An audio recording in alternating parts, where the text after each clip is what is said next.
Ya, silakan Pak. Baik, Bismillahirrahmanirrahim. Assalamualaikum warahmatullahi wabarakatuh. Waalaikumsalam Innalhamdulillah, warahmatullahi wabarakatuh. innalhamdulillah, nahmadu wa nasta'inu wa nastaghfir wa na'udzubillahi min syururi anfusina wa min sayyiati a'malina. May yahdihillahu fala mudhillalah wa la yudhlilhu fala hadiyalah, amma ba'du.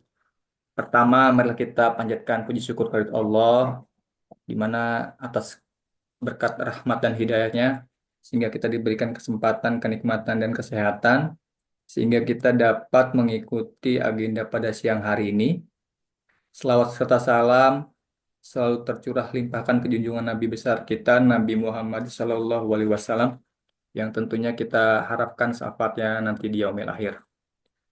Yang terhormat Bapak Muji Santosa selaku Direktur MSTC beserta jajarannya, yang terhormat Bapak Andi Juwana Fahrudin selaku narasumber kita pada siang hari ini, yang saya hormati Bapak dan Ibu peserta webinar, terima kasih atas kehadirannya, atas waktunya. Perkenalkan, nama saya Aditya Wibawa Mukti.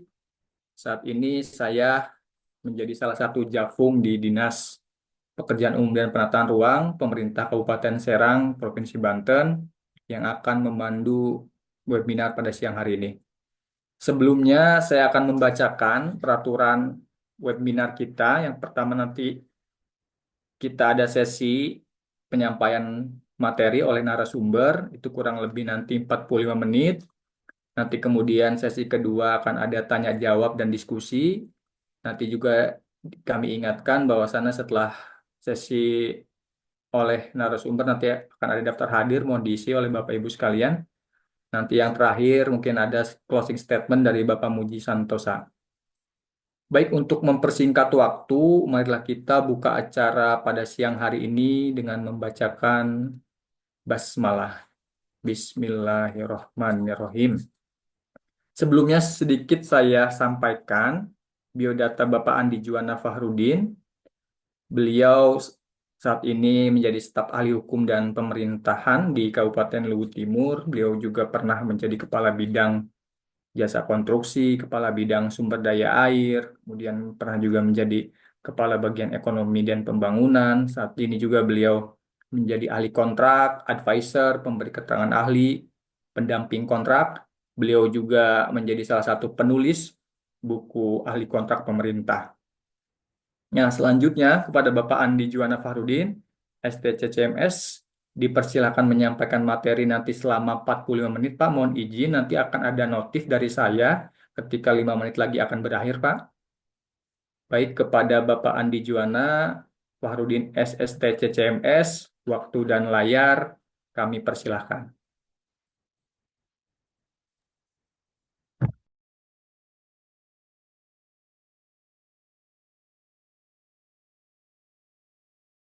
Izin Pak, saya langsung share materi aja ya Pak ya. Mungkin Siap, kelihatan Pak ya. Pak. Terlihat, Pak. Oke. Assalamualaikum warahmatullahi wabarakatuh. Yang saya hormati Waalaikumsalam warahmatullahi eh, wabarakatuh. guru kita Pak Muji Santosa, teman-teman yang hadir di sini, para eh, peserta dan moderator. Terima kasih atas mengantar untuk saya membawakan materi hari ini. Sebenarnya sih bukan materi bagi saya, tapi ini adalah sebuah sharing session saja. Saya rasa kita semua juga saling sharing tentang seperti apa sih konsultan perancangan yang kita selama ini perankan untuk atau kita adakan, apa masalahnya dan bagaimana sih itu konsultan perancangan sebenarnya. Saya lanjut.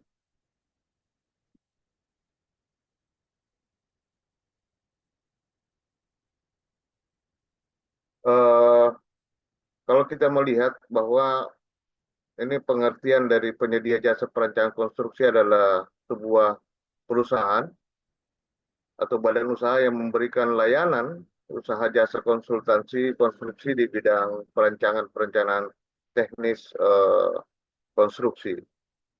Ini berdasarkan saya kutip dari SE Menteri Pekerjaan Umum Perumahan Rakyat nomor 7 tahun 2024 tentang peran tenaga ahli konsultan perancangan. Kalau kita melihat dari PP 22 tahun 2020 yang diubah menjadi PP nomor 14 2021 tentang penyelenggaraan Undang-Undang Jasa Konstruksi, kita harus melihat dulu penyelenggaraan kegiatan jasa konsultasi itu seperti apa. Penyelenggaraan usaha jasa konstruksi meliputi ada 5 liputan kegiatan adalah kajian.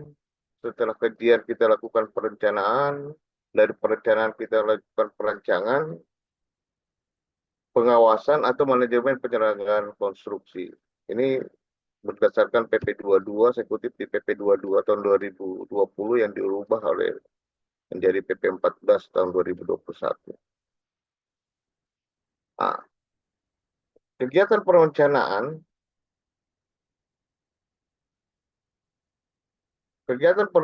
ini ada 2 sebenarnya. Yang selama ini kan kita selalu menganggap bahwa perencanaan adalah sebuah desain ide yang mendetailkan segala sesuatunya. Sementara kalau kita melihat dari kegiatan perencanaan sebagaimana dimaksud ayat 1 huruf B, perencanaan itu adalah studi kelayakan bangunan konstruksi atau analisis dampak lingkungan atau analisis dampak lalu lintas. Itu berdasarkan pasal 47 juga 2022, PP 22 tahun dan diganti oleh PP 14 2021. Ini dulu harus kita pahami bahwa beda antara perencanaan, beda antara konsepsi tentang perancangan. Cuma biasanya, begitupun di daerah, kami itu juga perencanaan ini biasanya yang terlupakan. Perancangan yang dianggap sebagai istilah perencanaan. Ini yang perlu kita luruskan dulu sebelum kita masuk apa sih tugas dari perancangan ini. Sementara kalau kita lihat dari hasil kegiatan perancangan itu, kalau kita lihat dari PP 22 2020 dan 2014, kegiatan perencanaan sebagaimana dimaksud pada ayat 1, itu adalah pelaksanaan perancangan dengan penyajian hasil perancangan konstruksi. Di mana kalau kita lihat ayat 6-nya itu adalah perhitungannya. Sudah memasuki perhitungan, desain, spesifikasi teknis, daftar kuantitas, keluaran. Jadi secara tidak langsung produk yang akan dijual dari perencanaan itu adalah produk perancangan yang sudah betul-betul matang, sudah ada perhitungan dan sebagainya. Mungkin kita lanjut lagi.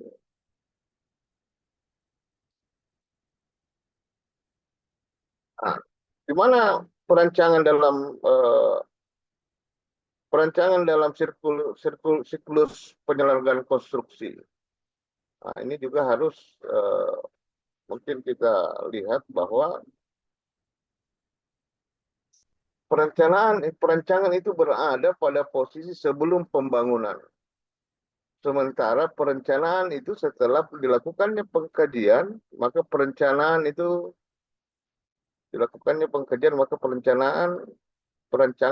setelah dilakukannya perencanaan.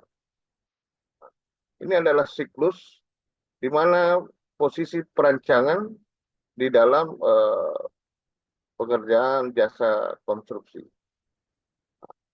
Kegiatan perancangan merupakan perhitungan dan penyusunan desain berdasarkan standar dan metode perancangan yang dilakukan secara keahlian.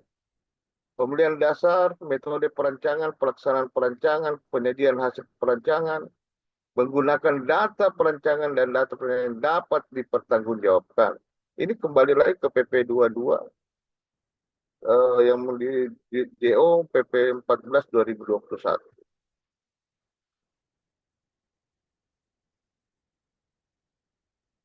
Apa saja yang di bidang dalam perancangan ini mungkin kita bisa pahami bahwa di bidang ada 3 bidang yang membutuhkan perancangan di bidang konstruksi. Misalnya bidang irigasi, bendungan, terdiri dari bendungan dan lain-lain. Bidang bina marga, ada jalan, pembangunan jalan, pemeliharaan jalan, pemberian jembatan, pembangunan terowongan, dan kestabilan lereng. Nah, baru kita ada lagi bidang ini, bidang cipta karya dan perumahan. Sistem air bersih, butuhkan perencanaan. Tempat pembersihan persen akhir TPA sampah, butuhkan perencanaan. Pembangunan gedung sederhana, bangunan gedung tidak sederhana dan sebagainya, ini membutuhkan sebuah kegiatan perancangan. Ini bisa dilihat ini susunan maksimal tenaga ahli yang dibutuhkan dari berbagai bidang dilakukan perancangan itu berada di SE Menteri Pekerjaan Umum Perumahan Rakyat di nomor 7 tahun 2024. Ini contoh susunan tenaga ahlinya, mungkin kita lewati saja mungkin. Baik gedung sederhana dan sebagainya itu lengkap di SE Menteri Pekerjaan Umum Perumahan Rakyat nomor 7 tahun 2024. Kalau kita melihat dari standar gedung negara, perencanaan teknis, karena perancangan pada istilah perancangan itu dikenal di dalam istilah pembangunan gedung negara itu, konsep gedung negara itu perencanaan teknis. Bukan perencanaan, tapi dia dikenal adalah pertek perencanaan teknis, di mana ruang lingkupnya itu, ini pula juga bisa dilakukan selain gedung negara, bagi saya bisa diterapkan di bidang bina marga dengan keirigasian, adalah perencanaan baru, boleh dilakukan dengan perencanaan dengan desain berulang, perencanaan dengan prototipe, atau perencanaan dengan desain baru. Penyusunan rencana teknis yang meliputi paling kurang adalah konsepsi perencanaan. Prarancangannya ada, setelah konsep ada perancangannya, dan 3 pengembangan rancangan dan rancangan detail untuk dilakukan finalisasi.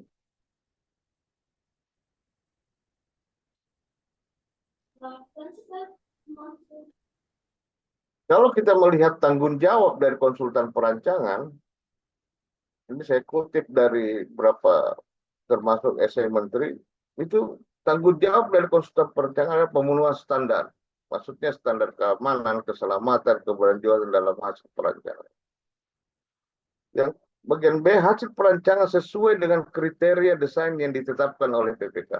Mungkin dalam KAK-nya harus betul-betul menetapkan ruang lingkup apa yang akan kita capai terhadap sebuah pembangunan, baik jalan, irigasi, atau bangunan gedung.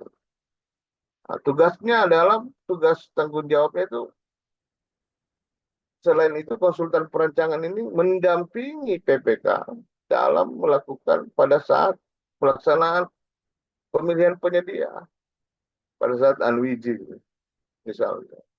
Ini tanggung jawab dari konsultan perancangan. Yang kedua, mengubah hasil perancangan. Nah, ini biasanya kalau pendapat saya sih biasanya, mohon izin Pak Mudi, biasanya mengubah perancangan ini kan biasanya orang hanya menganggap bahwa pada saat setelah perancangan jadi, setelah dikerjakan di proyek fisik, tidak ada lagi tanggung jawab dari konsultan perancangan.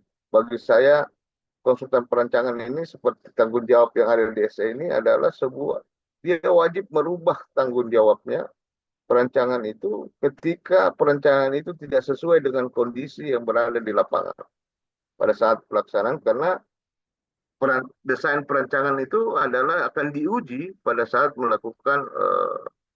dilakukan eksekusi pada saat pembangunan. Nah, ini melakukan pengawasan berkala. Nah, ada yang bertanya bahwa apakah pengawasan berkala itu hanya dilakukan di bangunan gedung?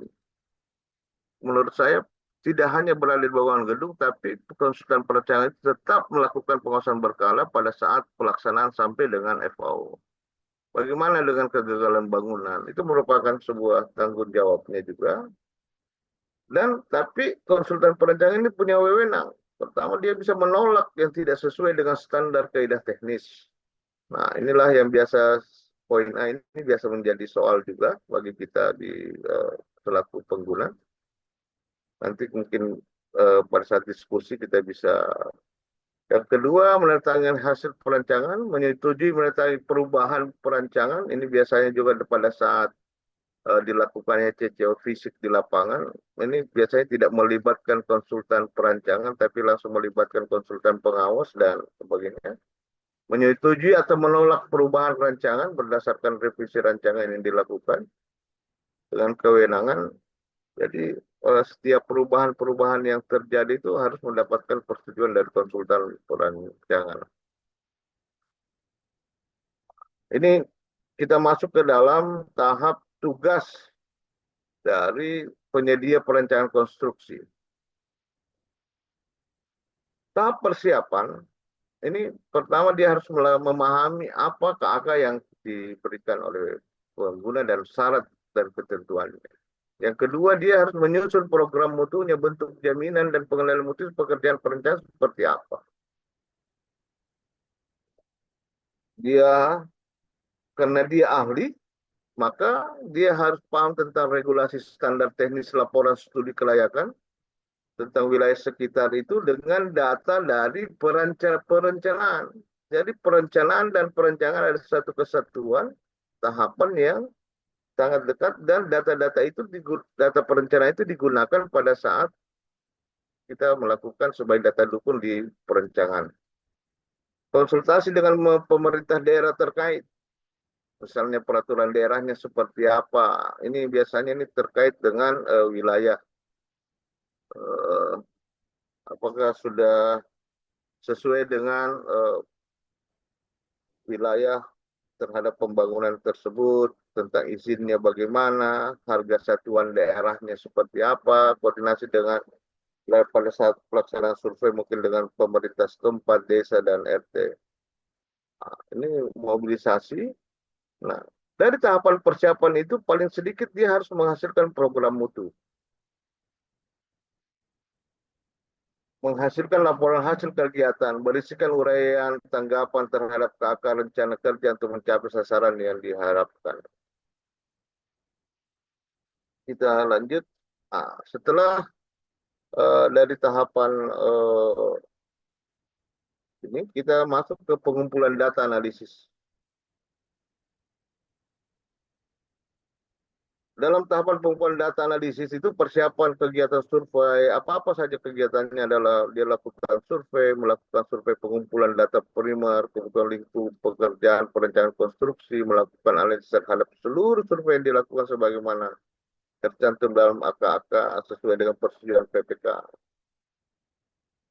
Pengumpulan data analisis ini adalah laporan survei, menghasilkan laporan survei terhadap hasil survei, foto-fotonya, tiap dihasilkan tiap survei dari hasil uji lab, data sekunder primer, analisis data hasil survei, contohnya topografinya, geologinya seperti apa. Paling penting juga biasa terlupakan itu apakah daerah itu masuk dalam jalur ring of fire atau seperti apa.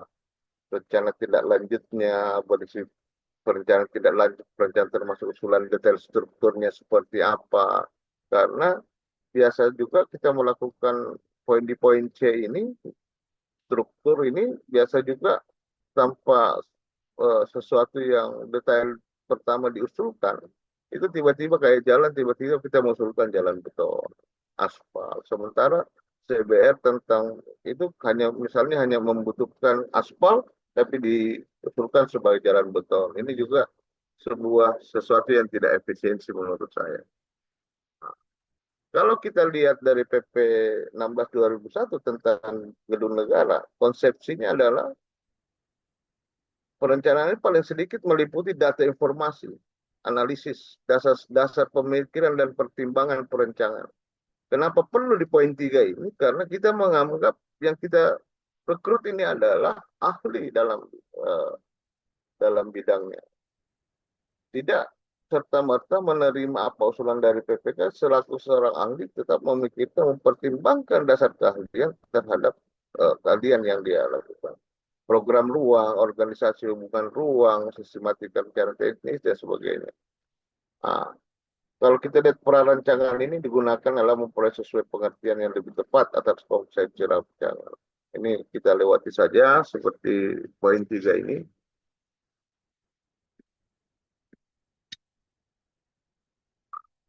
Disinilah finalisasi yang perlu kita perhatikan. Jadi perhatikan finalisasi dalam sebuah rancangan itu perlu mempertimbangkan aspek dari nilai, fungsinya, dan biayanya. Kalau kita melihat ini berdasarkan, kalau kita melihat hasil finalisasi rancangan, kalau kita melihat ini bisa dipilih sesuai dengan ruang lingkup pekerjaan. Kalau di Bina Marga atau SD ini terdiri dari 25 poin. Misalnya penerapan hasil perencanaan ke dalam perencanaan konstruksi. Itu dari hasil sistematika pengumpulan data dan pengembangan rancangan, finalisasi ini dilakukan perancangan, melakukan pengujian teknis sesuai dengan kebutuhan rancangan konstruksi, melakukan analisis perhitungan teknis sesuai dengan kebutuhan pekerjaan konstruksi, merancang bangunan sesuai dengan rancangan umur konstruksi, misalnya 5 sampai dengan 10 tahun, membuat gambar rencananya, mendokumentasikan memo desain notes apabila sesuai dengan hasil evaluasi. Nomor 6 ini juga biasanya juga terlupakan oleh kita bahwa dalam setiap tahapan itu kita lakukan review terhadap hasil dokumen-dokumen perencanaan. Nomor 7 membuat detail engineering DID. Nah, inilah sebuah perbedaan, salah satu perbedaan dari perencanaan dan perancangan. Menghitung volume pekerjaan, membuat rencana metode pelaksanaan pekerjaan konstruksi, menghitung estimasi biaya engineer atau OE, bagaimana dengan keselamatan konstruksi, perumusan batasan waktu pekerjaan konstruksinya seperti apa, tidak berdasarkan pada waktu tersisa dalam tahun berjalan. Ini kan seperti ini biasa poin 11 ini. Biasanya kalau dalam tahun berjalan tersisa 6 bulan ya 6 bulan. Tapi padahal pekerjaan itu hanya bisa selesai 3 bulan dikasih ke 6 bulan. Membuat resurrection yang dibutuhkan, membuat desain rekayasa mekanik elektronik sesuai kebutuhan, membuat rencana metode pemasangan instalasinya seperti apa. Ini disesuaikan saja dengan kebutuhan kita. Misalnya kayak poin 15, kalau kita mendesain sebuah pengelolaan air minum, standar pembersihan seperti apa. Ini juga kan biasanya functioning-nya terlupakan pada saat selesai. Yang paling penting kita melihat juga bahwa di poin 20 juga ini biasanya terlupakan oleh konsultan perancangan atau kita tidak meminta di dalam KAK tentang pelaksanaan perawatan renovasi restorasi sebuah bangunan. Ini juga di poin 25 salah satu tugasnya adalah dia membantu PPK dalam pengadaan pekerjaan kursi peserta dokumen lengkapnya. Inilah tahap finalisasi rancangan paling sedikit menghasilkan. Ini ada sampai M, itu laporan, perencanaan desain, sistem struktur yang digunakannya seperti apa, gambar perencanaan teknisnya, baik berupa gambar rencana dan detail engineering seperti apa, spesifikasi teknisnya seperti apa, dasar kuantitas dan kualitasnya, keluaran dari bill of quantity, backingnya seperti apa, engineer estimate beserta analisisnya telah mencakup kebutuhan biaya penerapan SMKK, metode pelaksanaan, penerapan tingkat kompleksitas pekerjaan seperti apa, kebutuhannya seperti apa, rancangan konseptualnya SMKK seperti apa, laporan uji labnya biasanya kalau kita kenal ini dengan job mix design, kelengkapan dokumen untuk permohonan perizinan terkait standar bangunan, proses yang berwenang, kelengkapan dokumen tendernya seperti apa, apakah lokasi pekerjaannya tidak bermasalah dan sebagainya. Apabila diperlukan dapat membuat ini lanjutan finalisasi rancangannya ini, menyusun dokumen, laporan dan sebagainya ini berdasarkan SE juga eksekutif. Nah, kalau kita melihat dari apakah konsep perencanaan membuat sebuah laporan, Maka kalau kita lihat penerapannya sesuai dengan Menteri Pekerjaan Umum itu adalah laporan persiapan pendahuluan itu wajib dilakukan. Itu tanggapan terhadap KAK-nya seperti apa, pengumpulan data sekundernya seperti apa. Ini adalah lampiran dari tahapan laporan pendahuluan dari A sampai H. Itu referensi studi terdahulunya seperti apa, terdapat koreksi dengan pekerjaan yang bersangkutan. Ada pula laporan bulanan yang dibuat oleh konsultan perancangan dan terdiri dari laporan bulanan pembersihan kemajuan pekerjaan yang telah dilakukan oleh penyedia konsultan perancangan. Ada juga laporan antara perancangan. Nah, ini laporan antara ini adalah hasil kumpulan dari analisis data laporan yang menjadikan sebuah pertengahan atau konsepsi terhadap hasil perancangan. Ini ada draft laporan akhir pengembangan rancangannya, terdiri dari detail dan sebagainya. Laporan akhir merupakan perbaikan atau revisi setelah dilakukan review, ada masukan dari penyedia, pengguna, dan sebagainya. Terlibat dalam melakukan review hasil konsultan perancangan. Maka laporan akhir adalah finalisasi. Dan tidak lupa juga pada poin F ini laporan pendampingan pada saat tender dan pengawasan berkala terhadap bangunan gedung. Tapi menurut saya untuk memitigasi resiko, saya biasanya juga menggunakan bahwa pengawasan berkala itu tetap dilakukan di bangunan irigasi dan bina marga. Mungkin sekian pengantar dari saya, kita sharing pendapat. Assalamualaikum warahmatullahi wabarakatuh. Saya persilahkan kembalikan ke moderator. Waalaikumsalam warahmatullahi wabarakatuh. Terima kasih Pak Andi. Sangat jelas tadi yang disampaikan ya tentang konsultan perancangan. Untuk selanjutnya adalah tahap kedua atau sesi kedua. Bapak Ibu silakan yang ingin bertanya raise hand, nanti silakan perkenalkan diri. Kemudian dari instansi mana? Silakan dari Pak Rahmat Dirham yang pertama. Assalamualaikum warahmatullahi wabarakatuh, Pak Andi. Waalaikumsalam, Gimana? Bang. Ya, Ya, silakan Pak Dirham Ya, pertanyaan. Pak.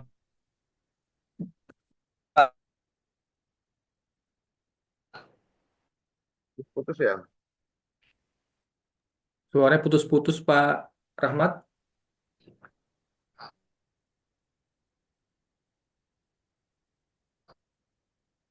Mungkin kurang bagus.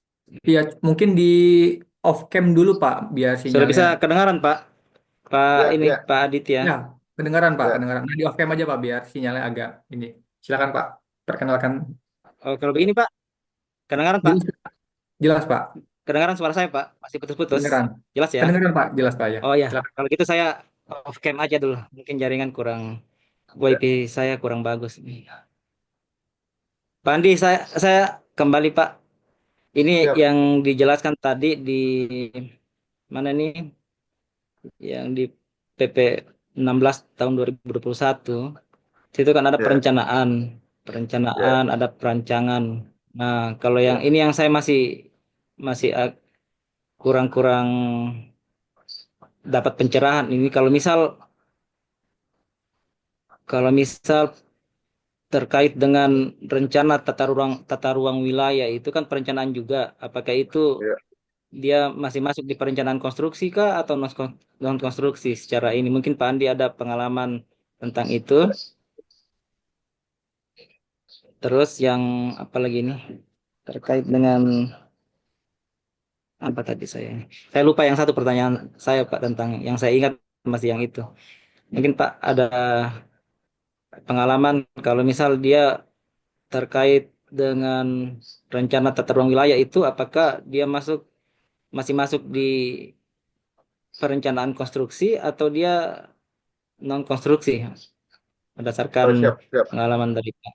Ya, Ya, karena itu sementara dulu Pak. Saya masih ya, belum ingat yang pertanyaan satunya itu. Terima kasih Pak. Assalamualaikum. ya. Waalaikumsalam. Mungkin saya jawab saja supaya tidak langsung lupa ya, Pak ya. Ya, silakan Pak Andi, Iya Pak. silakan. Nah, Kalau kita lihat bahwa perbedaan antara kan selama ini pada saat Undang-Undang Konstruksi 2002 2017 itu sudah membedakan antara perencanaan dan perancangan. Mungkin seperti itu Pak Rahmat. Nah, tapi Iya. selama ini yang sering disebutkan istilah perencanaan itu tetap melekat pada diri kita di daerah atau mungkin di teman-teman yang lain. Sementara perbedaannya itu adalah kalau dia perencanaan, maka dia adalah termasuk dengan perencanaan wilayah. Misalnya perencanaan 5 tahun ke depan terhadap sebuah wilayah, mungkin yang terdiri dari pekerjaan perencanaan wilayah yang terdiri dari bagaimana sistem drainasenya, sistem jalannya, peletakan gedung dan sebagainya. Nah, tapi apakah perencanaan itu tidak bagian dari perancangan? Maka kalau menurut saya perencanaan itu bagian daripada perancangan karena data dari perencanaan itu akan digunakan juga pada saat dilakukannya perancangan. Nah, salah satu perbedaan antara perancangan dengan perencanaan itu adalah paling yang signifikan paling kita tahu adalah DID ini, perhitungan volume pekerjaan dan sebagainya sampai dengan detail pekerjaannya itu dimaksud dengan perancangan. Atau secara kita tidak langsung kita kembalikan pada pemikiran kita bahwa Pak Rahmat bahwa perencanaan yang kita pahami selama ini itu adalah perancangan. Apa-apa kebutuhan dari perancangan. Jadi kalau menurut saya apakah ada kaitannya? Kalau saya sebuah kaitan yang tidak bisa dipisahkan karena kalau bagaimana dengan AMDAL-nya, bagaimana dengan FS-nya tentang visibilitasnya dalam kalau kita akan meletakkan sebuah rumah sakit misalnya, itu masuk dalam perencanaan. Nah, kalau kita melihat lagi SE nomor 9 tentang pencegahan tindak pidana korupsi dalam pengadaan dan jasa, salah satu contoh untuk dilakukannya pengadaan itu, maka harus ada perencanaannya. Contohnya dicontohkan situ harus ada FS-nya dan sebagainya. Karena kan ini kan sebenarnya juga kalau perencanaannya tepat, maka kita tidak berhadapan lagi dengan bagaimana persoalan lahan. Jadi pada saat perancangan, sisa action dan sebagainya. Mungkin seperti itu sharing saya Pak Rahmat tentang perbedaan antara Oh iya perencanaan Pak. dan mungkin seperti itu Pak. Siap Pak Andi. Ini saya sudah ingat yang pertanyaan kedua Pak Andi. Siap. Gimana? Kalau misalnya rencana induk Pak, arah kan biasa kita bikin rencana induk tuh apa yang berhubungan dengan ini rencana induk, misal Rencana jalan atau apa yang ya ya kalau menurut itu saya masih masuk rencana itu perencanaan ya Pak? ya itu masuk dalam perencanaan Pak.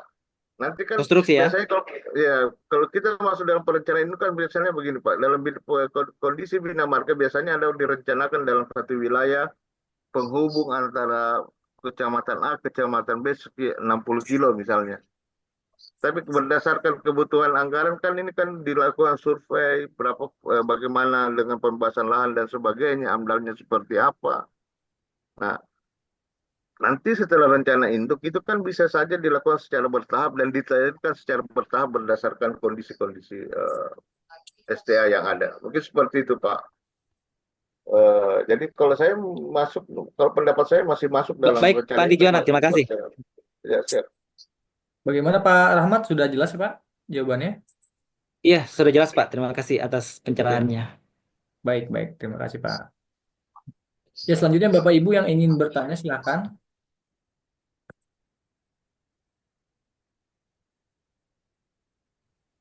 Ada lagi Bapak Ibu sambil diisi juga ya daftar hadirnya di kolom chat. Mungkin sebagai pembuka saya, kalau misalkan belum ada, mungkin Pak saya juga ingin bertanya Siap Pak. sambil diskusi ya Pak ya. Perihal Ya, yang tadi Bapak sampaikan, saya juga Pak kebetulan di bidang sumber daya air Pak. Perihal ya tadi ya Pak. perancangan itu kan ada yang namanya pengawasan berkala sesuai dengan permen Ya, gedung Pak ya. Nah, ya. boleh di-sharing Pak di sana bagaimana Pak untuk pengawasan berkala di khususnya di bidang sumber daya air atau bina marga?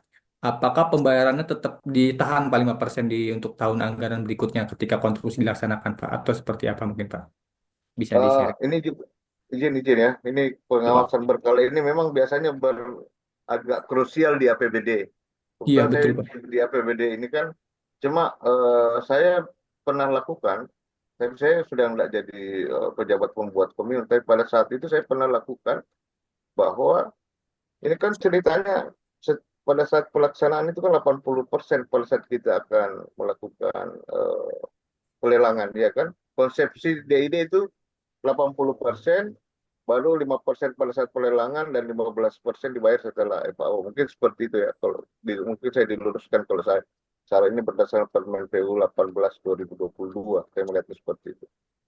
Jadi kalau yang kecil saya tuangkan biasanya saya tuangkan langsung di kontrak, Pak, di klausul kontrak. Kan biasanya di keuangan itu mengatakan bahwa tidak 100% dong. Ini persepsi biasa teman-teman di keuangan. Tapi ada juga teman-teman keuangan paham tentang itu. Tapi terakhir saya menganggarkan 80%-nya di tahun. Ini kan sebenarnya perencanaan itu kan dilakukan pada tahun sebelumnya. Iya. Saya melakukan bahwa saya ada nomenklatur baru tentang pengawasan berkala. Jadi 180%-nya saya anggarkan, saya bayarkan pada saat selesai DID. Saya tahan 20%, bukan saya anggarkan dengan nomenklatur baru di tahun berikutnya dengan persetujuan teman-teman keuangan, karena perencanaan ini kan belum tentu dia dikerjakan pada tahun berjalan. Tapi itu biasa juga alhamdulillah bisa juga dilakukan seperti itu. Cuma ini kan komunikasi kita dengan teman-teman di keuangan tentang bagaimana membuka sebuah nomenklatur baru. Nah, tapi biasa juga kalau memang tidak dilakukan, saya biasa melakukannya bahwa di kontraknya saya berikan persyaratan bahwa tugasmu sampai dengan selesai pekerjaan di FAO, kita cairkan 100%, tapi ada surat pernyataan yang bahkan berita acara yang kami minta sebelum dibayar dia membikinkan seperti ini. Jaminan metode mutu terhadap pengawasan berkala yang akan dia lakukan. Itu kita pegang, Pak. Mungkin itu sedikit sharing saya mungkin seperti itu, Pak. Karena yang biasanya ini beda dengan APBD, beda dengan APBN. Selalunya kan ini sistem keuangan kita kan selalunya kalau APBD kan berdasarkan Permendagri. Mungkin seperti itu, Pak. Iya. Siap, Pak, siap. Terima kasih, Pak. Berarti ada dua pilihan ya, Pak ya. Boleh menggunakan Ya, mekanisme pembayarannya di 80% gitu, Pak ya, atau mekanisme full ya, 100%, tapi dengan surat ya, pernyataan gitu, Pak ya. Terima kasih, Pak ya. ya, Siap. ya, Oh ya, ada pertanyaan nih Pak di kolom chat Pak. Mungkin saya bacakan ya. dari Pak Sulono. Izin bertanya Pak, FS dan master plan pembangunan gedung di kategori perancangan atau perencanaan Pak? Oh, siap, Pak. Kalau FS dengan master plan itu masuk dalam perencanaan. Perencanaan yang dijadikan nanti sebagai data pendukung dalam perancangan. Nah, itu kan biasanya kalau di KAK itu ada permintaan terhadap data diberikan kepada penyedia jasa perencanaan sebagai data pendukungnya seperti apa. Mungkin seperti itu, Pak.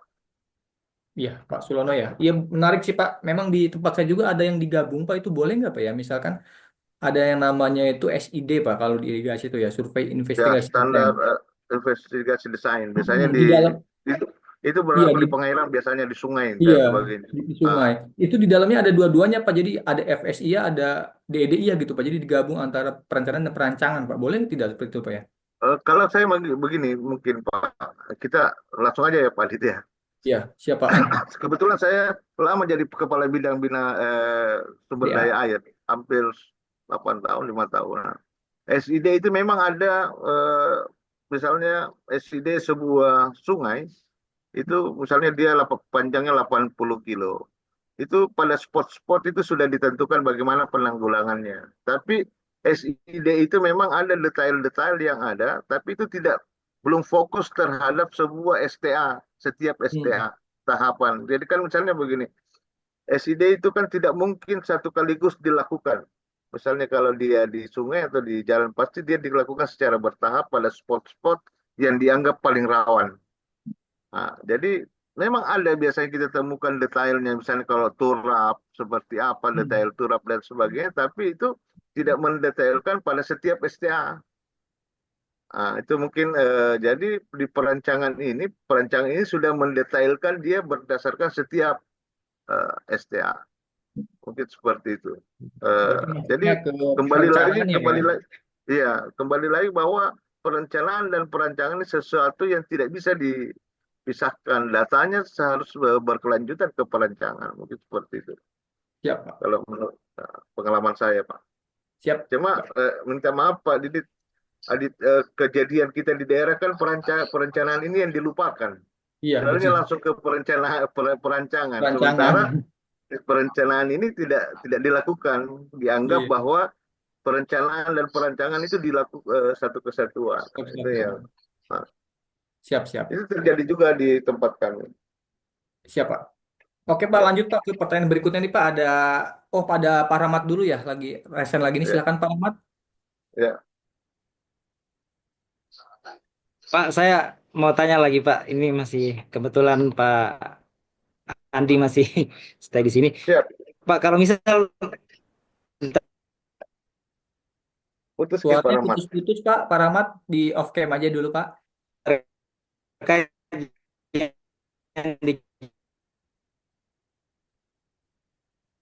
Halo, Pak. Pak Rahmat. dijelaskan Suaranya putus-putus, Pak Rahmat. putus-putus. Iya, di off cam coba. Kalau Nah, ya, sekarang sudah. Pak, Nah, jelas, Pak. Jelas. Silakan, Ya, Pak. ya, oke Pak Rahmat. jelas ya? Jelas ya. Jelas, Oh Pak. iya.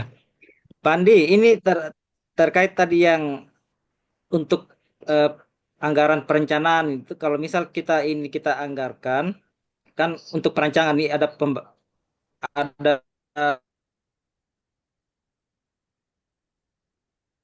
Hilang, Pak. kalau Suaranya, misal Pak Rahmat. dia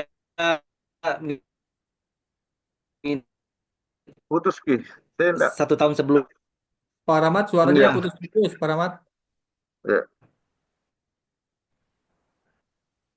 Halo, Pak Rahmat. koneksi, saya ganti koneksi dulu Pak ya. Oh, Siap, siap, Pak. siap. WiFi saya sepertinya ada gangguan ini. Oh, iya. Pak Tethering Rahmat mungkin, Pak, ya. dari mana Ki? Sulsel. Iya Pak, saya Sulawesi Ya, Selatan. sama Ki. Ya. Saya Bulukumba Oh ya,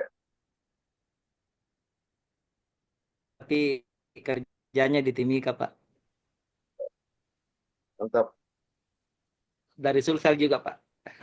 Siap, siap. Sudah connect Pak, suara saya. Ya, sudah, Jelas, Pak. Pak Rahmat. Silakan Pak. Oh iya iya. Saya sudah ganti ini, saya sudah pakai hotspot saja dari HP. Bisa kedengaran Pak ya? Iya Pak. Iya Pak. Pak Andi, saya juga dari Sulsel Pak, saya dari Bulukumba. Hanya Siap, siap. kerjanya di Timika.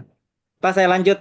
Kalau misal kita sudah rencanakan, misalnya untuk perancangan kan anggarannya kita lihat dari yang Kepmen PUPR 943 kan, 2003, Ya, 2024 kemarin ya, 2023 ya, 2024 iya. Ya.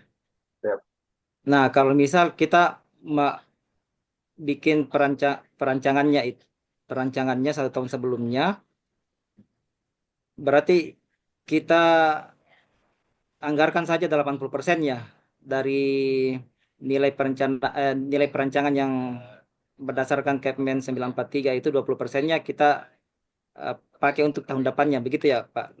Ya. Secara ininya, secara apa ini logikanya begitu Pak? Jadi begini mungkin Sebaiknya. Pak Rahmat. Ya, ya. Jadi Iya. supaya kita clear ini Pak Rahmat. Ini kan biasanya di Iya. daerah itu kalau kita mengikuti tentang untuk bangunan gedung itu biasanya 80% itu sudah selesai DID. Untuk siap lelang lah ceritanya. Tapi Iya.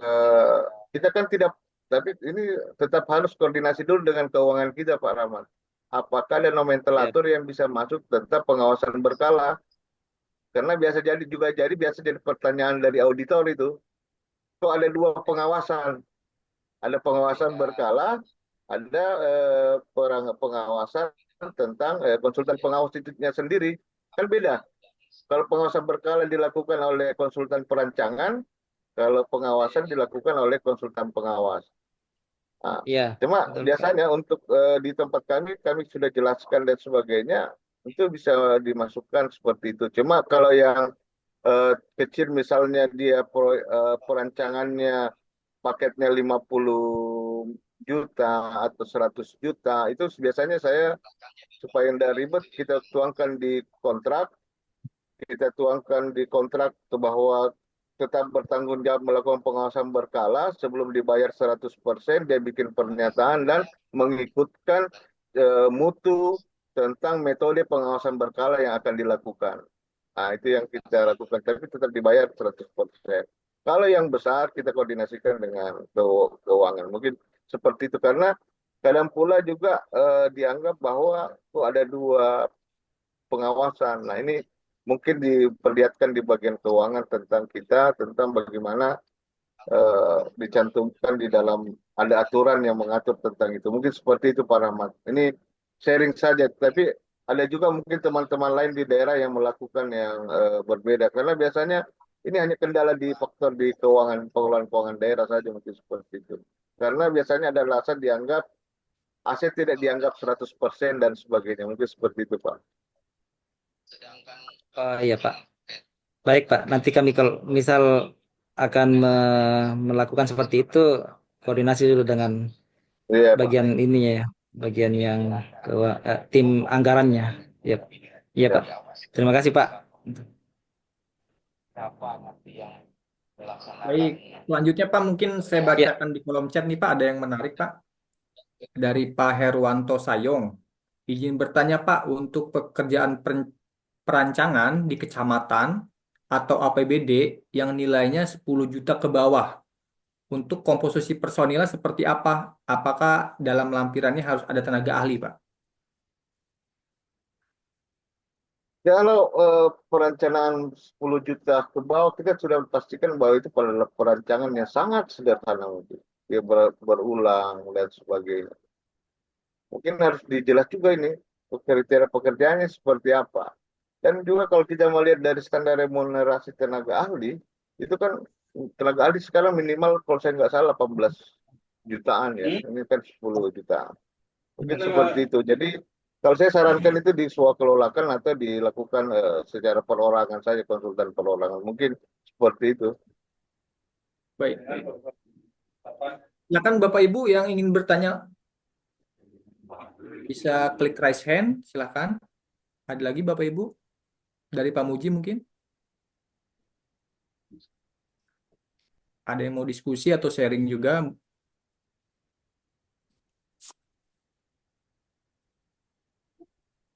Ya udah saya cukup. Cukup. Ada lagi Bapak Ibu sekalian?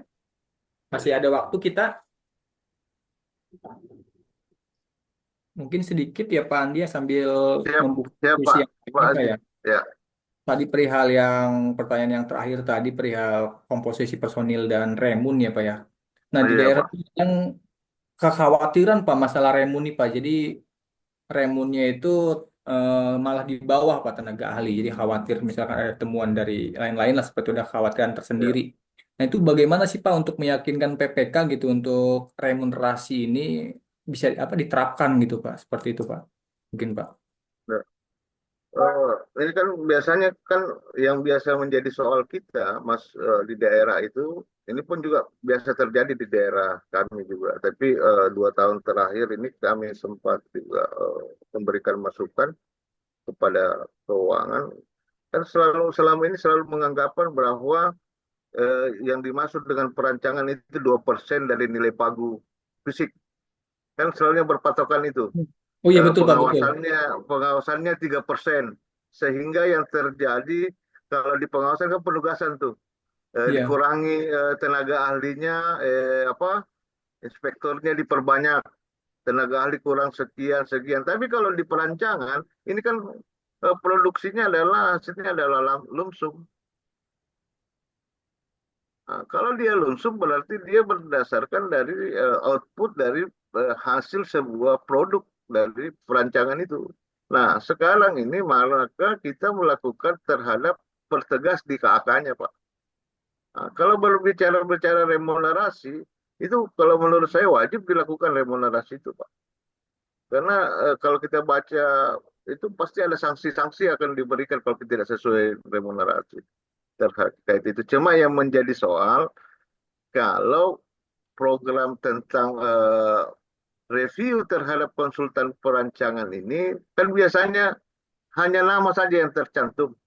Justru yang tim leader ini yang hadir, kita tidak tahu bahwa betulkah ahli-ahli yang lain ini bekerja di situ. Ini kan yang biasa menjadi dampak dari hasil perancangan. Maka saya menyarankan bahwa biasanya kalau kami dilakukan ada di mutu konsultan kita persyaratkan bahwa setiap berapa lama setiap produk dilakukan asistensi atau review Oh ya. desain. Maka selama ini juga saya sarankan sebelum dilelang itu dilakukan review oleh inspektorat, misalnya dia sesuai dengan MCPKPK 10 terbesar. Tidak hanya itu, direview oleh Pokja dan sebagainya. Jadi kita memikirkan mitigasi resikonya dari awal. Mungkin seperti itu Pak Adit, mungkin Siap. masukan sharing saya. Ya, terima kasih Pak. Ini sudah ada yang resen Pak. Silakan dari Bapak atau Ibu ini R Pasca silakan. Ya, terima kasih Pak. Selamat sore Pak. Mohon maaf off cam ya. Oh ya, siap Pak. Eh, ini Pak mau tanya sekaligus sharing ini eh hasil dari dokumen perancangan itu biasanya di kami itu ada yang minta pengesahan dari PU. Ini perancangan bangunan gedung ya. Apakah memang Ya. ada aturan yang mengatur bahwa dokumen perancangan dari konsultan perencanaan itu harus mendapatkan pengesahan dari PU? Itu aja Pak. Terima kasih Pak. Kalau kita melihat di apa itu kan ada tim penilai kelayakan bangunan itu Pak. Fungsi itu bisa kita lihat di di peraturan PP tentang bangunan gedung negara PP 16 kalau saya nggak salah dengan Permen PU 2018 tentang gedung negara. Nah, kalau saya memang biasanya seharusnya sharing saya ini kebiasaan saya memang juga setiap pembangunan yang berkaitan dengan keteknisan struktur bangunan dan sebagainya biasanya disahkan oleh Kementerian PU. Tapi tidak hanya disahkan, Pak. Misalnya kayak pekerjaan bangunan sungai yang biasa kita lakukan, kalau di daerah tetap dilakukan oleh diperiksa oleh balai, dilakukan di tim rekontek. Ada rekomendasi teknisnya, apakah teknis yang dilakukan di perencanaan itu sudah benar atau tidak. Nah, itu mungkin sharing saya, Pak. Bisa dibaca juga di PP 16 2021, Pak. Artinya itu bagian terpisah dari pekerjaan Pak ya, ketika minta Oh iya, pertimbangan Pak. teknis itu bagian terpisah dari kontrak itu ya. Itu Iya. artinya setelah produk dari konsultan itu jadi misalnya DED-nya dan lain sebagainya, setelah itu baru minta pertimbangan teknis dari PU gitu Pak ya. Lain, Pak. Begini, Pak. Kita luruskan dulu ini, Pak ya. Kan Oh pada siap Pak saat ya dia Pak. melakukan, saya potong ya Pak, pada saat melakukan DID, itu kan ada proses tuh.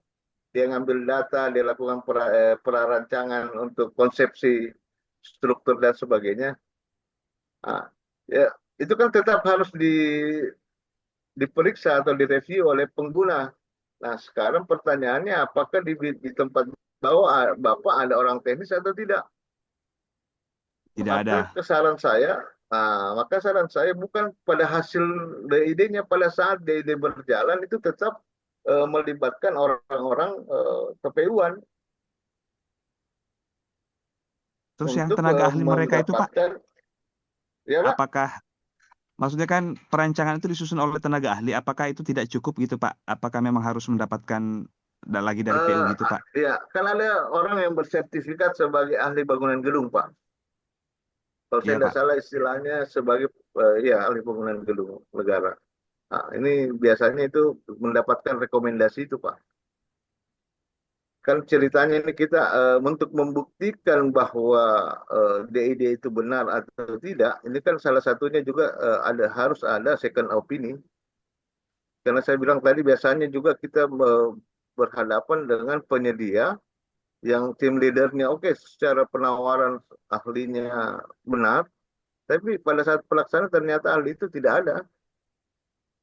hanya Iya. dikerjakan oleh ya ini untuk memitigasi risiko juga Pak menurut saya. Mungkin tidak ada salahnya kalau kita melakukan sharing session atau dimasukkan tim teman-teman PU sebagai tim review terhadap pelaksanaan perancangan kita supaya hasilnya lebih maksimal, mungkin seperti itu Pak.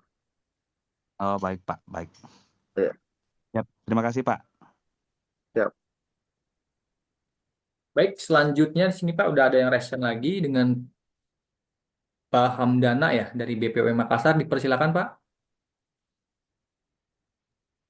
Ya, makasih Pak. Oh Ibu ya, Ibu Pak, maaf Bu. Silakan Ibu Hamdana, silakan. Pak Mohon izin maaf. saya tidak buka kamera Pak ya. Ya silakan Bu. Pak terkait apa namanya penjelasan yang barusan di ini Pak, memang hasil perancangan itu dinilai lagi Pak sama tim dari PU Pak. Cuma mereka di hasil gambar terakhir itu mereka bilangnya begini, kami tidak bisa mencampuri urusan apa pekerjaan profesional konsultan kayak begitu jawabannya Pak. Jadi saya sebagai PPK di tempat kami Pak agak bingung. Saya diskusi sama KPA, beliau menyarankan apa maunya kita mencari yang ini Pak independen. Nah, saya eh, mungkin di sini minta saran dari narasumber bahwa untuk yang dimasuk KPA saya yang independen itu bisanya saya kira-kira di mana Pak ya untuk mencari tenaga ahli yang kami bayar nanti Pak dari biaya pengelolaan kayak gitu Pak. Karena kalau terlalu berharap dari tim tenis PU kami ya jawabannya kayak gitu.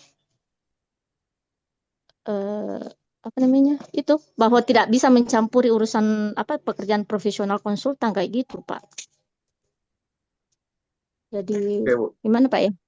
Terus kedua Pak, eh, terus terang kami pada saat mulai dari penyusunan HPS, penyusunan KK kami sudah melibatkan PU Pak karena secara basic saya sarjana farmasi Pak. Jadi saya harus akui bahwa saya sebenarnya tidak kompeten di konstruksi, tapi kebetulan ditugaskan sebagai PPK, mau tidak mau saya mencoba untuk membuat dokumennya.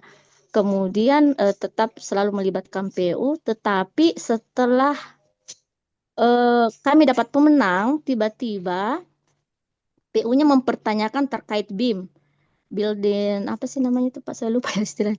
Terkait BIM Modeling itu Sistem Pak. bangunan. Ya. Ya betul. Kebetulan Pak, anunya apa namanya gedung yang akan kami bangun itu 3 lantai dengan luasan lebih dari 2.000 meter persegi. Jadi saya agak shocknya itu karena tiba-tiba PU-nya ini mengeluarkan aturan itu ketika kami sudah dapat pemenang. Padahal mulai dari awal kami sudah melibatkan tim PU ini Pak. Jadi eh, sementara untuk mengulang istilahnya seleksi dari awal lagi untuk membatalkan misalnya pemenang ini kami sudah tidak punya waktu itu dan konsultannya pun agak keberatan karena penyedia kami agak keberatan karena katanya di KAK tidak menyebutkan itu dan untuk BIM itu sendiri butuh lisensi yang nilainya lumayan besar Pak, minimal katanya waktu itu 70 juta untuk lisensi saja kata kata penyedianya. Namun arahan Pak saya harus bagaimana karena mau tidak mau saya lanjutkan terus ini apa namanya saya lanjutkan pekerjaan perancangannya sampai selesai dan kami sudah membayar sampai 80% karena kebetulan tahun ini kami efisiensi anggaran jadi belum dapat untuk melanjutkan ke konstruksinya Pak. Jadi mohon ininya Pak. Saya harus bagaimana? Apakah untuk yang BIM-nya itu harus saya siapkan lagi Pak? Kayak gitu Pak. Ya. Terima kasih Pak. Oke Bu. Ya. Mungkin saya dibantu mungkin nanti kalau ada yang teman-teman yang lain. Ini kita sharing saja mungkin Bu. Yang pertama tentang apakah dia selalu harus dilibatkan orang KPU-an. Kalau menurut saya ya, karena untuk menentukan kan di KAK itu menentuk pada saat kita membuat KAK itu ada permintaan kita terhadap standarisasinya SNI seperti apa, apakah ini sudah sesuai dengan ketentuan SNI yang ditetapkan oleh Kementerian PU atau tidak. Itu yang kedua. Ya, terakhir terkait dengan BIN. BIN ini memang sebuah sistem desain yang disarankan berdasarkan undang-undang tertuang di dalam undang-undang jasa konstruksi juga, pengaturan tentang konstruksi juga. Ini tergantung Bu, keakannya kita menyatakan itu atau tidak. Yang kedua, tapi undang-undang aturan tentang gedung negara itu mempersyaratkan tentang BIN. Nah, ini yang perlu mungkin juga diperhatikan oleh teman-teman. Kalau saya rasa mungkin tetap kita segala sesuatu yang dibikin di KAK itu harus berpedoman pada aturan yang di atasnya. Mungkin ada sharing mungkin tentang masalah ini. Yang selanjutnya lagi tentang bagaimana dengan efisiensi anggaran. Mungkin diulangi Bu jawab pertanyaan itu Bu. Izin Pak, maksud saya begini Pak, kami untuk Yambim itu, apakah misalnya di kemudian hari kami mendapatkan apa namanya anggaran, itu kan sesuai dengan RAB yang disusun penyedia perancangan kami itu sekitar 35 M. Ya Bu. 33 M dengan setelah dihitungkan interpolasinya dari PU akan ada muncul nanti sekitar 400-an juta biaya pengelola kegiatannya.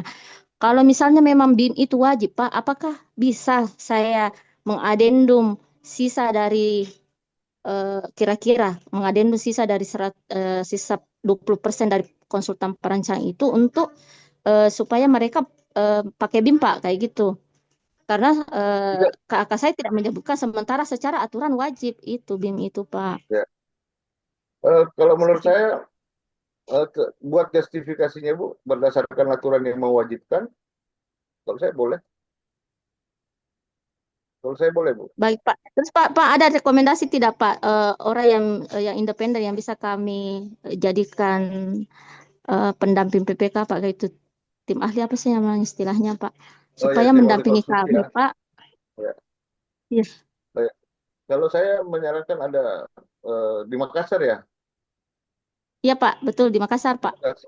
Mungkin bisa dengan Poltek Bu, Politeknik Unhas, ada Oh, PNUP, Andimal, Pak, ya. ya, Oh, ada nama Andimal, ada Arthur dan sebagainya. Pak, bisa Teman-teman di izin minta nanti ininya, Pak, kontaknya karena Iya, siap, siap, siap, ya, iya, makasih, siap. Pak. Ya, siap. Istilahnya kita hanya sharing saja Bu ya, nanti kita Iya, iya, betul, ya, Pak. Karena butuh Kak pendamping ini, Pak Dev, Logat Makassar, Mak, Pak. ya. Biasanya juga pendamping advisor juga bisa Bu dimintakan ke LKPP. Ya, Iya, iya, betul. nah, mungkin seperti Ya, itu. Kalau saya kita tampung cari semua yang ininya, Pak, konstruktif, sambil mudah-mudahan ya, anggaran kami ada. Makasih, ya Pak. siap Bu, siap, ya Bu. Baik. Baik Bu, nanti mungkin bisa dilanjut di WA ya untuk nomor Pak Andi Juwana nanti. Ini kemudian ada yang sudah resign lagi nih dengan Pak Erwin Tarzani dari Aceh. Silakan Pak Erwin. Ya.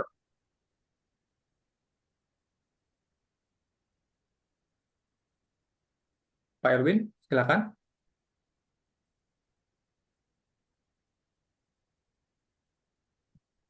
Halo Pak Erwin. Sinyalnya sepertinya ya.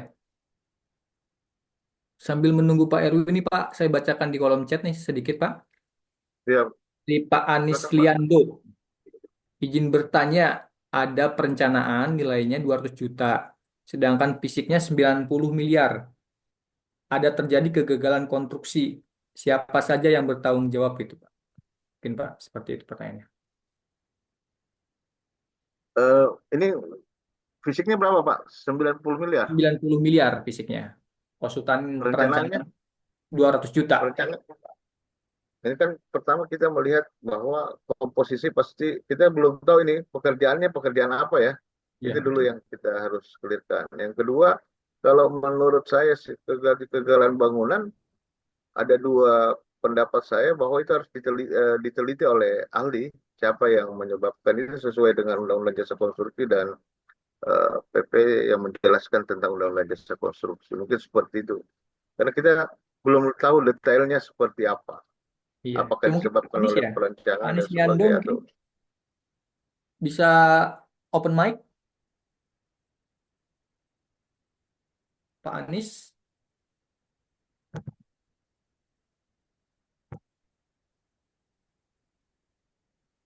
Pak Anies Liando, silahkan bisa diperjelas mungkin pertanyaannya.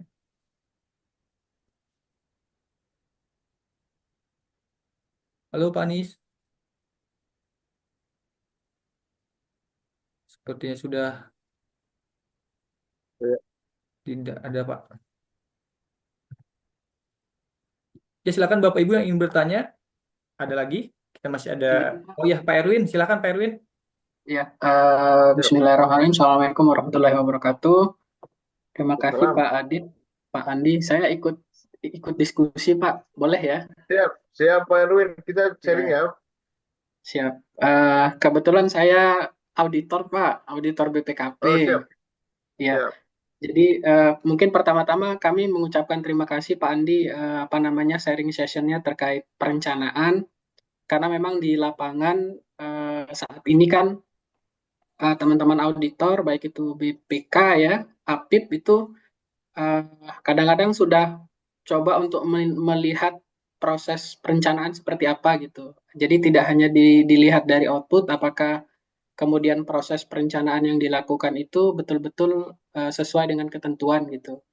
Nah tadi Ya, ada diskusi tadi Pak dari Balai Besar KSDA ya, dan juga dari Pak. Makassar tadi BPOM. Terkait ini Pak, kami juga sering menemukan di lapangan gitu ya, ketika pelaksanaan konstruksi memang ada beberapa satker OPD itu tidak mengikut sertakan teman-teman dari PU gitu.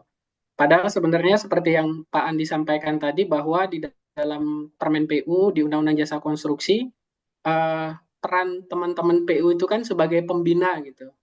Jadi Iya, Pak. mereka tentu harus kita libatkan juga sebagai bagian dari mitigasi resiko. Nah, memang Iya. kadang-kadang ketika terjadi permasalahan, teman-teman PU ini mereka berlindung dengan regulasi yang ada, bahwa memang tupoksinya adalah administrasi teknis. Jadi misalkan tadi menyampaikan kewajiban penggunaan BIM gitu ya, Iya, kemudian Pak. juga menyampaikan kewajiban untuk SLF dan lain sebagainya. Tapi secara substansi memang karena memang konsultan perencana itu mereka sudah berikat kontrak dengan PPK, maka misalkan tadi dalam penyusunan HPS, penyusunan DED itu memang kan secara substansi tanggung jawabnya konsultan. Jadi bagi kami sebenarnya tidak ada pertentangan gitu antara apa yang dilakukan oleh PU dengan yang dilakukan oleh konsultan. Jadi saling melengkapi. Kalau tadi Siap, Pak. perencana itu lebih kepada substansinya, kemudian yang PU ini administrasi teknisnya, kepatuhan kepada prosedur gitu ya. Nah, itu juga Siap, Pak. penting bagian dari mitigasi resiko. Siap. Kemudian yang kedua tadi Pak, memang yang ada sekarang itu memang regulasi yang terbaru kan, bukan yang terbaru juga sih sebenarnya, di Permen PU 22 2018 kan sudah ada menyinggung tentang BIM Pak ya, Iya, tentang Pak. BIM. Nah, ini juga memang di beberapa konstruksi, terutama konstruksi yang agak berat lah, itu mewajibkan adanya BIM. Nah, ini juga Siap. jadi concern bersama gitu, bahwa kalau aplikasi BIM-nya kan tidak harus pakai MS Project dan lain-lain. Excel pun Iya, sebenarnya Pak. sudah masuk kategori aplikasi BIM, tapi sertifikasi atau pelatihannya itu tadi yang sebenarnya Iya. dibutuhkan. Nah, kadang-kadang Pak, teman-teman ini tidak aware gitu, teman-teman PPK tidak aware. Ada yang kemudian itu dimasukkan di dalam dokumen, ada juga yang tidak. Nah, kalau tadi kasusnya Ibu yang di BP POM kan, memang dari awal itu di dalam KAK dan kontrak kan tidak tertuang. Artinya kalau kita kembalikan ke hukum kontra atau undang-undang perdata, ya tentu tidak bisa kita kemudian membatalkan pemenang tadi. Nah, solusinya tadi dari Pak Andi, seandainya memang ada tambahan anggaran dengan Justek yang yang ada gitu ya, mengikuti regulasi ya bisa-bisa saja gitu kalau menurut saya ditambahkan, karena itu memang ada regulasinya. Mungkin itu Pak Andi sharingnya sambil nunggu buka Siap, puasa, karena kami di sini jam siap. 7 Pak buka puasanya Pak. Oh, Jadi masih lama. siap. Terima kasih Pak, Pak ya. Ya, Iya. silakan ya, Pak Andi. Ya, sharing Assalamualaikum saya seperti ini, warahmatullahi Pak. wabarakatuh. Ya, sharing saya seperti ini, Waalaikumsalam. Pak. Saya ingin menjelaskan, saya ingin bercerita tentang ini. Ada pengalaman dulu, saya menjadi pendampingan advisor. Tapi memang kelemahan kita ini, termasuk saya dulu sebagai PPK, itu kita tidak melakukan mitigasi resiko, Pak. Dari awal kita tidak melakukan mitigasi resiko. Yang kedua, saya menyarankan seperti ini. Pengalaman saya sebagai advisor mendampingi sebuah pembangunan gedung, itu dikerjakan oleh seorang ibu, dia sarjana kesehatan, rumah sakit, tapi tidak bermasalah, Pak. Karena tim pendukungnya dilengkapi, Pak. Nah, yang menjadi soal biasanya, kalau justru kita biasanya di dinas teknis, tim pendukung ini tidak disiapkan. KPA berdiri sendiri tanpa tim pendukung dengan mengerjakan paket yang sekian banyak. Mungkin PPK berdiri sendiri. Mungkin itu pengalaman saya dengan tim pendukung yang kuat. Justru kan selama ini kan kita beribut tentang siapa KPA, kalau di daerah siapa PPK. Kalau saya, walaupun dia KPA tidak bersertifikat, kalau tim pendukungnya kuat, terdiri dari unsur teknis dan sebagainya, saya rasa kita aman-aman saja. Ini pengalaman yang saya hadapi. Yang kedua, tentang bagaimana tentang penerapan aturan. Nah, yang namanya ahli, kalau kita melihat, ini kan dalam KAK itu kita harus mentuangkan bahwa standar kebangunan gedung itu kan macam-macam, Pak. SNI A, B, dan C. Jalan ada ASTO dan sebagainya. Yang namanya ahli pasti harus menggunakan seperti itu. Maka KAK itu bisa saja diberikan tanggapan oleh perancangan pada saat dia melakukan peliputan tahap persiapan. Ya, mungkin dia tanggapi isi KAK dan menyarankan sebagai ahli kepada pengguna bahwa ini secara aturan sebenarnya seperti ini betul dirubah dan sebagainya, ya dilakukan adendum. Itu sebenarnya itu yang tahapan itu yang kita lupakan. Yang kedua tentang bagaimana dengan kegagalan bangunan. Kalau menurut saya seperti ini, tidak selamanya kegagalan bangunan itu adalah selalu bersifat dalam satu ranah yang salah, dalam satu ranah pidana. Kalau kita melihat Undang-Undang Jasa Konstruksi berkata dengan PP penjelasannya bahwa dia dinilai oleh ahli. Siapa yang salah dia yang bertanggung jawab, memperbaiki dan mengembalikan. Tapi ketika tahapan itu ini menurut saya tahapan itu tidak dilakukan, maka niat jahatlah terbukti. Mungkin teman-teman auditor paham tentang itu. Yang kedua, apakah semua perancangan itu salah dalam pelaksanaan? Kita kan ini namanya perancangan itu adalah sebuah produk yang akan dieksekusi pada saat pelaksanaan. Maka pengendalian kontrak di sinilah yang dibutuhkan. Kalau dia tidak sesuai, maka wajib konsultan perancangan merubahnya dengan persetujuan. Tidak. Jadi saya menganggap bahwa kalau pekerjaan sudah PHO, terjadi kegagalan bangunan, ini betul dilihat lagi apakah kesalahan perancangan atau sebagaimana. Karena kalau saya melihat pengendalian kontrak juga harus menjadi satu dasar pertimbangan. Karena di situ diatur ada namanya kontrak change order. Maka desain itu bisa berubah setiap saat berdasarkan kondisi kebutuhan lapangan. Mungkin seperti itu. Nah, ini yang mungkin, jadi kalau saya mungkin teman-teman mungkin kita harus pahami juga tim pendukung PPK ini harus dipersiapkan. Karena yang susah juga kan ceritanya ini kita tidak bukan keilmuan kita, maka kita meminta tim pendukung. Saya rasa di AP proyek itu bisa mungkin teman-teman inspektor juga paham, bisa melakukan pendampingan meminta ahli sebagai pendampingan. Mungkin seperti itu penjelasan saya. Ini sharing pengalaman saja. Ya, mungkin seperti itu, Pak. Yang terakhir mungkin ya, Pak ya. Pak Erwin sudah cukup, Pak ya? Cukup, Pak. Mungkin sedikit saja, Pak. Tadi betul yang disampaikan Pak Andi bahwa secara aset nanti yang administrasi proyek itu kita atribusikan jadi aset. Jadi secara ketentuan boleh kita meng-hire ahli kan di dalam peraturan Ya, LKPP ada tim pendukung teknis PPK juga boleh gitu kan di regulasi ada. Kemudian nanti secara nilai juga ditambahkan Pak. Mungkin satu lagi ya, Pak, saya juga menyarankan ke teman-teman ketika nanti ada CCO, ya tolong dokumennya lengkap gitu kan ya, ya, ada apa justifikasinya. Dan kemudian proses CCO-nya itu tentu harus ada approval dari perencana, Pak. Yang ya, paling karena nanti itu tadi seperti kata Pak Andi, kalau misalkan sudah serah terima PHO, kemudian ada kegagalan bangunan atau ada yang tidak sesuai, tentu kan kita bisa tahu siapa melakukan apa. Ini tanggung jawabnya siapa. Apakah ada di perencana ataukah ada di kontraktornya ketika dia melakukan metode kerja yang salah gitu ya. Sehingga ada pemisahan tanggung jawab. Mungkin itu Pak, tambahan Pak supaya melengkapi. Terima kasih. ya. Siap, siap. Terima kasih Pak Erwin atas tambahannya. Yang terakhir ya mungkin Pak, karena waktunya sudah sebentar lagi, terakhir ini dari Pak Ya, Agus. Pak Agus Gatot Wahyudi mungkin silakan yang terakhir. Baik, terima kasih Pak. Halo, apakah Ya, suara halo, saya silakan. terdengar Pak? Terdengar ya, jelas Pak. terima, Pak. Oke, baik Pak. Kemarin kan saya ada case review paket konstruksi. Ya, Ini Pak. setelah kami lakukan review itu lokasinya itu berubah Pak.